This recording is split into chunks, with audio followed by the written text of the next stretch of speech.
नमस्कार, इस समय हम आए हुए सेक्टर 23 गुरुग्राम के अंदर और यहाँ पर एक कैंडल जो है यात्रा निकाली जा रही है, जो कि भिवानी की मनीषा हत्याकांड के बारे में निकाली जा रही है। आइए हम जानते हैं क्या किस वजह रही। जी बताइए। आपको और आपके सारे दर्शकों को नमस्कार। मेरा नाम आबिर है और ये जो आपकी ये जो चल रहा है मनीषा का केस, ये मतलब गरीब आदमी का तो कोई कुछ रहे नहीं। गरीब आदमी कुछ भी, प्रशासन की इतनी नाकामी है, कुछ भी नहीं। कुछ मांगे हैं अभी आप? मांगे तो ये है, जो हत्यारे हैं उनको अपना फांसी दो। सारी जब भी पब्लिक के शांति होगी, ये तो हर आदमी के, हर छोटा हो बड़ा हो, सबके आक्रोश है। अभी मन में पीड़ा इतनी है कि मतलब के पूछ नहीं सकते, लेकिन नहीं बुला रखे। ये सबके दिल में पीड़ा है, दर्द है। मतलब के आप सोचोगे नहीं कि जिसके दर्द होता है ना, वो तो खुद ही आ जाता है। अभी हमारे साथ में जुड़ी हुई है कुछ महिलाएं, आइए हम जी बताएं। जी हम चाहते हैं कि मनीषा के साथ न्याय हो। हत्यारे जो आज तक खुले अंदर हैं, उनमें जल्द से जल्द पकड़ कर उनको कड़ी से कड़ी सजा सुनाई जाए, ताकि लोग दुनिया भी डरे। अगर उनको न्याय मिलता है तो औरों के दिल में भी खौफ होगा, ताकि आगे किसी बहन बेटी के साथ ऐसा ना हो। तो हमें मनीषा के लिए न्याय चाहिए। अभी हमारे साथ में युवा शक्ति जुड़ी हुई है, आइए हम युवा शक्ति से बात करना चाहेंगे। जी बताइए। तो हम यही चाहते हैं कि मनीषा के साथ न्याय हो।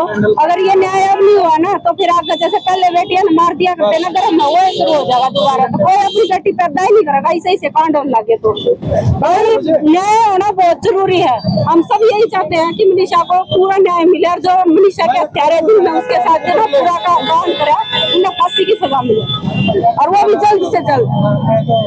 जी बताएं। हम सोसाइटी में जब तक एग्जाम्पल सेट नहीं करेंगे, उन लोगों को फांसी नहीं होगी, तब तक क्या होगा। मेरे पास भी बेटी है, हर घर में बहू है, हर घर में बेटी है।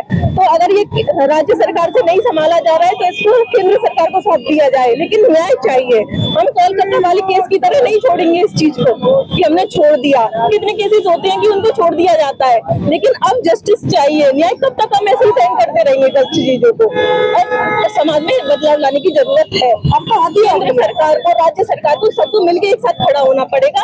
अगर हम वैसे लड़कियों की सूट साड़ी इन सब चीजों पे हम करते हैं, अगर रोड पे चलने वाली औरत सुरक्षित नहीं है, तो फिर ये देश सुरक्षित हाथों में नहीं है। हमें फिर सरकार चेंज करनी पड़ेगी।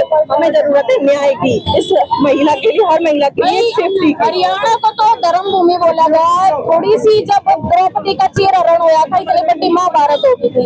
इन लोगों में इंसानियत नहीं रह रही, कुछ भी नहीं हो रहा, कुछ भी कोई नहीं चल सक रहा। प्रशासन में इंसानियत मर गई। प्रशासन तो दूर की बात है, पहले आदमी में इंसानियत होनी चाहिए, वह बिल्कुल खत्म हो रही है। इतना गंदा सीन करे उसकी गला, मतलब कोई सोच भी नहीं सकता। शर्म आनी चाहिए, इंसानियत का खून है। असलियत सबके सामने है, फिर भी नहीं बोला जा रहा। ये तो दुख की बात है, जो भी हो रहा है एकदम सबके सामने है। तो अंधा भी ये बात सुन के बता देगा कि क्या चल रहा है, लेकिन जानबूझ के प्रशासन आगमन कर रहा है। इसका मतलब क्या है? सिर्फ अमीर की बेटी रहेगी, गरीब की बेटी का तो कोई जिना नहीं है, उसकी कोई इज्जत नहीं है, कुछ भी नहीं है। सीधी सी बात है। और जो मेडिकल में उसका साथ है, क्लियर बात है, मेडिकल का एक कुत्ता भी नहीं उठाया गया। इंसान तो छोड़ो, सारा काम इस लड़की के साथ मेडिकल में हुआ है। कोई भी दिक्कत बंदे का हो जाए तो सीधा कहना पुलिस के पास लिखवाओ, रिपोर्ट लिखवाओ, और सारा प्रशासन इकट्ठा होकर इसको लड़की को जानबूझ के दबाया जा रहा, पूरे परिवार को।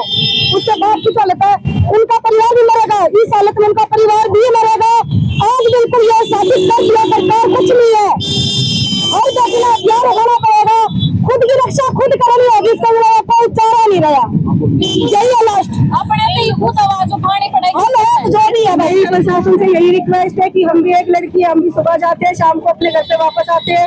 ये जो हत्याकांड हुआ, इसको लेके हम भी डरने लगे हैं। आज मैं भी ऑफिस सुबह जाती हूँ, रात को निकलती हूँ, 11 बजे भी आना होता है, 10 बजे भी आना होता है। अगर हमारा देश हमारी बेटियों की सुरक्षा नहीं कर सकता, तो बेटियां कैसे आगे बढ़ेंगी? सरकार बोलती है बेटी पढ़ाओ बेटी बचाओ, बेटी अपने देश में सुरक्षित रही है, अपने घर गाँव में सुरक्षित रही है, तो बाहर कैसे निकले, कैसे वो उन्नति को छुएगी, कैसे वो आगे बढ़ेगी? तो इसके लिए मैं रिक्वेस्ट करना चाहूंगी सरकार से, भारत सरकार से, हरियाणा सरकार से, सख्त से कार्रवाई की जाए, और इसके जो भी हमारी बहन है कर लेंगे। और जब तक ये सजा नहीं मिलेगी हम लोग ऐसे ही खड़े रहेंगे। भाई सरकार के बस का नहीं है तो बेटियों को एक कुछ चीज़ प्रोवाइड कर दिया जाए जो वो खुद की रक्षा खुद कर सके।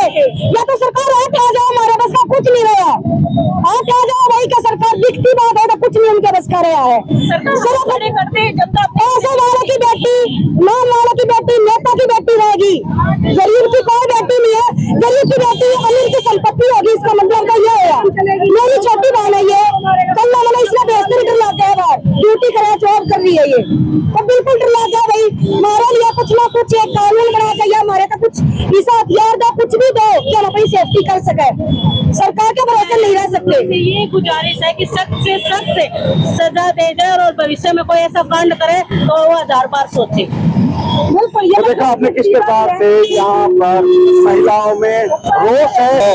इस मनीषा बेटी के लिए न्याय चाहिए। मैं दीप चंद्र निमराना, कैमरामैन हर के साथ भारत जी लाइव गुरुग्राम।